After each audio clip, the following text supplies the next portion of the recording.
한때 세계의 중심이었던 청나라, 그리고 그 제국을 무너뜨린 여인 서태후. 하지만 그녀도 처음부터 권력을 가진 존재는 아니었습니다. 궁에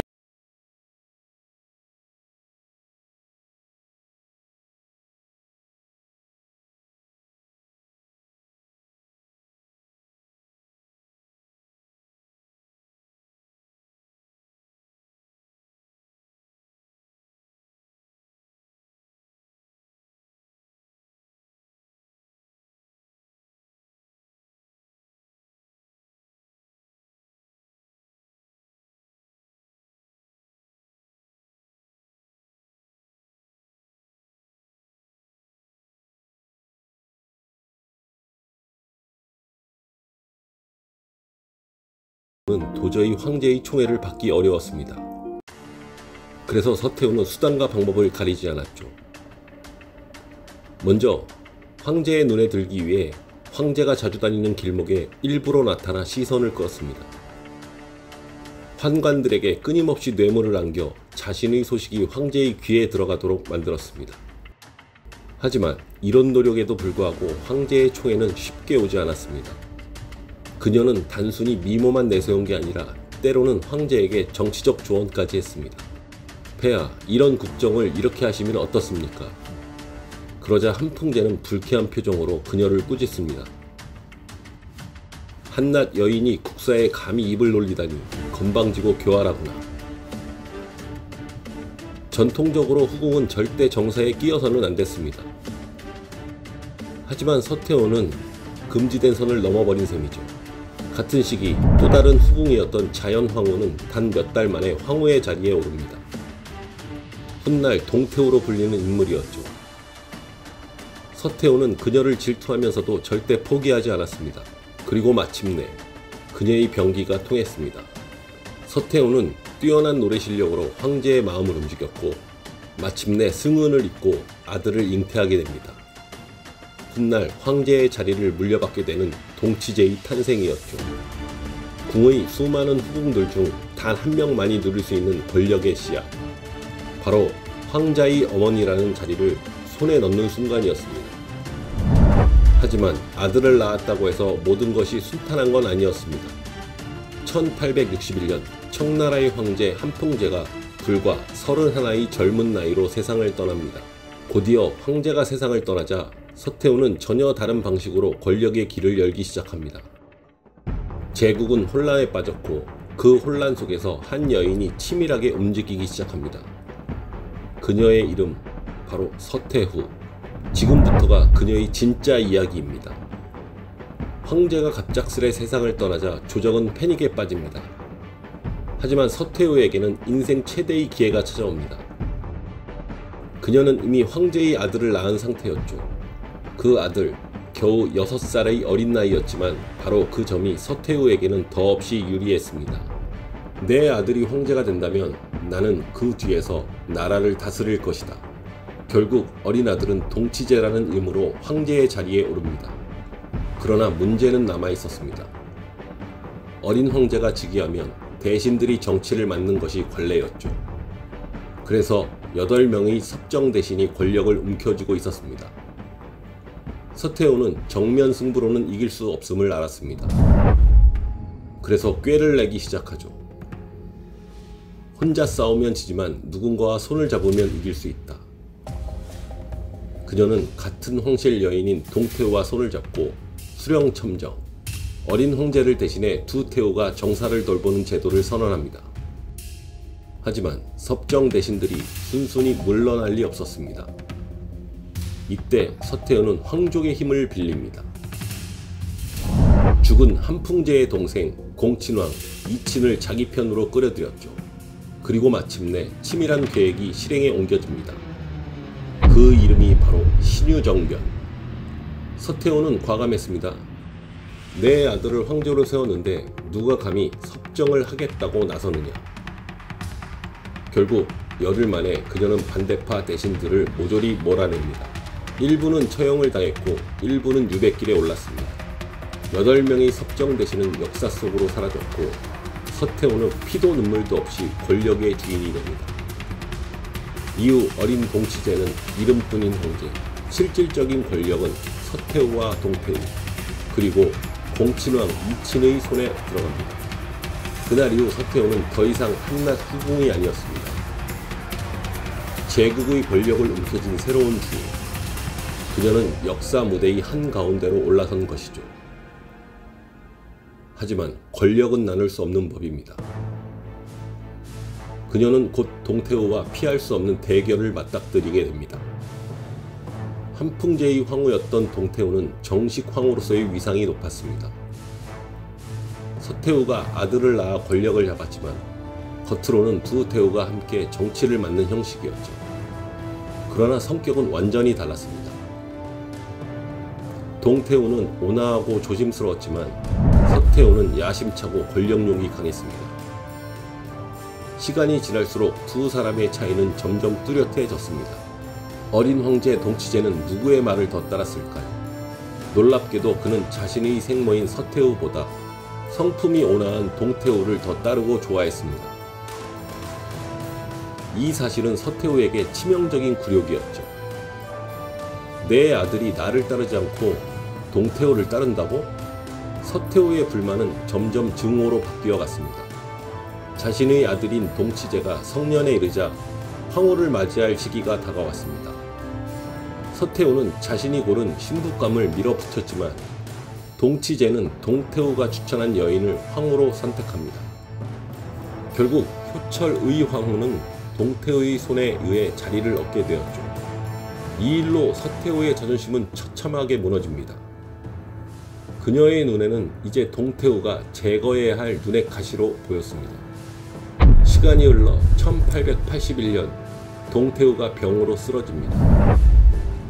공식 기록에는 뇌출혈로 인한 병사라고 적혀있지만 궁 안에서는 다른 소문이 돌았습니다. 동태후의 죽음에 서태후가 보낸 떡에 독이 들어있었다. 서태후가 몰래 사람을 시켜 해치웠다 등 진실은 끝내 밝혀지지 않았지만 모두가 알았습니다. 이 사건 이후 권력은 오직 한 사람의 손에만 남았다는 사실을. 청나라 제국은 온전히 그녀의 것이었습니다. 한낱 궁녀로 시작해 황제의 어머니가 되고 마침내 제국을 지배하는 절대 권력자가 된 서태후. 그러나 그녀의 야망은 여기서 멈추지 않았습니다. 백성들은 굶주리고 나라 국가는 텅 비어갔지만 궁궐 안에서는 매일이 끝없는 잔치였다고 합니다. 서태의 하루는 호화로운 식사로 시작됩니다. 평소 식탐이 많은 서태후를 위해서 매끼 120여 가지 요리가 차려졌습니다. 산의 진미는 기본, 귀한 과일과 고기 요리가 줄줄이 올랐죠.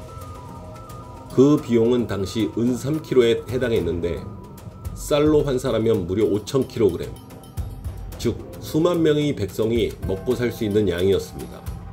서태후 한 사람의 한 끼가 수만 명의 목숨과 맞바꾼 셈이었죠.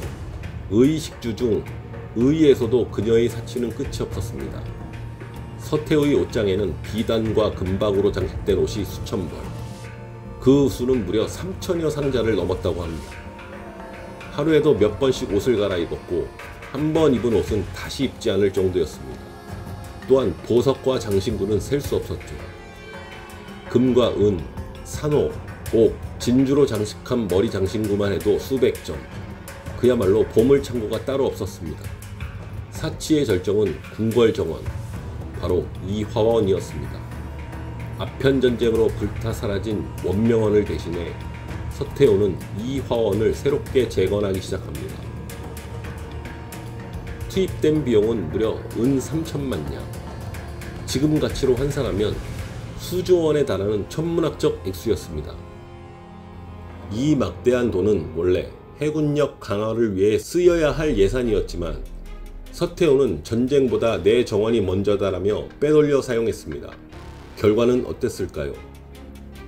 청나라 해군은 훈련도 장비도 없이 전쟁에 나섰고 결국 청일전쟁에서 처참히 패배하게 됩니다. 한 나라의 미래가 그녀의 정원에 파묻힌 것이죠. 서태후의 향락은 음식과 의복, 건축에만 그치지 않았습니다. 그녀는 매일 젊은 궁녀들이 짜낸 모유를 마셨다는 기록이 남아 있습니다. 바로 젊음을 유지하기 위한 비밀의식이었죠. 또한 화장을 지우기 위해 진주가루와 동물 배설물로 만든 세안제를 사용하였고, 머리카락이 한 올이라도 빠지면 빗어주던 궁녀가 목숨을 잃을 정도로 괴팍하고 잔혹한 성격을 드러내기도 했습니다. 그녀의 하루는 호화와 기이함 그리고 잔혹함이 뒤섞인 채 흘러갔습니다.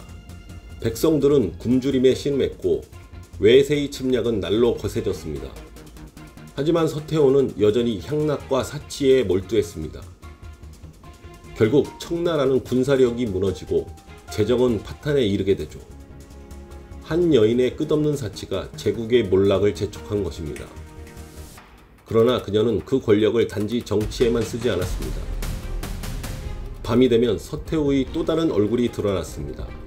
서태후는 궁궐 곳곳에서 잘생기고 20대의 젊은 남자들을 은밀히 불러들였습니다. 그들은 관리이기도 했고 혹은 평범한 백성이기도 했습니다. 하지만 공통점은 하나, 그들은 서태후의 하룻밤 상대였죠. 기록에 따르면 이 젊은이들은 매일 밤 교대로 불려와 서태후와 잠자리를 즐겼다고 합니다. 그러나 그들의 운명은 비극적이었습니다. 서태후의 침실에 불려간 남자는 다음 날이면 흔적도 없이 사라졌습니다. 그 이유는 단 하나, 관계 사실을 영원히 비밀로 묻기 위해서였죠. 궁궐 안에는 이런 말이 떠돌았습니다. 서태후의 부름을 받은 남자는 살아 돌아오지 못한다. 서태후의 기괴한 습관도 기록에 남아 있습니다. 그녀는 늘 젊은 궁녀 2명을 불러 목욕을 시킨 뒤 붉은 천으로 몸을 감싸게 하고 젊은 궁녀들이 짜낸 모유를 마셨다는 기록이 남아 있습니다. 궁녀들에게는 수치스러웠지만 서태후는 당당했습니다. 나를 위해 봉사하라. 곧 그것이 황실의 명예다. 궁궐 안에서는 모두가 서태후의 눈치를 볼 수밖에 없었습니다. 더군다나 남자들은 언제 불려갈지 몰라 관리들에게 뇌물을 주며 제발 나를 명단에서 빼달라 애원했습니다. 그러나 그 바람은 대부분 허사였죠. 서태후의 향락은 단순한 쾌락이 아니었습니다. 그것은 두려움을 무기로 한 절대 권력의 또 다른 모습이었습니다. 궁궐의 남자들과 여자들 누구도 그녀를 거역할 수 없었습니다. 결국 한 여인의 욕망은 황실을 뒤덮는 공포가 되었고 궁궐은 하루하루 비밀과 죽음으로 굴러갔습니다. 1895년 청나라는 일본과의 전쟁에서 참패를 당합니다. 패전 후 체결된 시모노세키 조약으로 청나라는 대만과 요동반도를 잃고 막대한 배상금을 지불해야 했습니다. 백성들은 분노했고 그 화살은 모두 서태후를 향했습니다. 동치제가 결혼을 한 후 서태후는 아들과 며느리가 만나는 것을 열심히 방해하기 시작합니다. 서태후는 동치제에게 공부나 하라면서 황후와의 합궁을 막은 것입니다. 서태후의 꼭두각시에 불과했던 황제 동치제는 아내와의 동침까지 좌지우지하는 서태후의 괴롭힘에 무력감을 느꼈습니다. 야사에서는 황관들이 이런 동치제를 위로하기 위해 황제를 기생집에 데려갔고 금세 주색잡기에 빠졌다고 합니다. 불행히도 동치제는 결혼생활 3년도 안 돼 18살의 나이로 급사합니다. 이후 서태후는 동치제의 급사로 다들 충격에 빠져 있을 때 동치제 사촌 광서제를 꼭두각시 황제로 임명합니다. 이때 광서제의 나이는 고작 3살. 서태후의 섭정은 이어집니다. 서태후는 광서제를 매섭게 질책하며 훈육했고 자기 앞에서 얼어붙은 광서제를 늘 못마땅하게 대했습니다. 이후 광서제가 성인이 돼 나라를 구하려고 개혁을 시도합니다. 바로 무술변법이었죠. 서양 제도를 받아들이고 청나라를 근대화하려는 개혁이었습니다. 그러나 서태후는 이를 자신의 권력을 위협하는 음모라 보았습니다. 그녀는 쿠데타를 일으켜 개혁 세력을 무참하게 숙청합니다. 역사는 이 사건을 무술정변이라 부릅니다. 청나라의 마지막 희망은 그렇게 짓밟혔습니다. 1900년 서태후는 또다시 무모한 결정을 내립니다. 의화단을 이용해 서양 열광을 몰아내겠다며 전쟁을 선포한 것이죠. 하지만 결과는 참혹했습니다. 8개 나라의 연합군이 베이징을 점령했고 궁궐은 불타버렸습니다. 서태후는 황제와 함께 평민 차림으로 도망쳐야 했습니다. 황실의 권위는 완전히 무너졌고 청나라는 다시 한번 치역적인 조약, 신축조약을 맺어야 했습니다. 1908년 서태후는 이미 70을 넘은 나이에도 오랜 병에 시달리며 권력을 놓지 않았습니다. 심지어 죽음을 앞둔 순간에도 후계 구도를 스스로 정리하려 했습니다.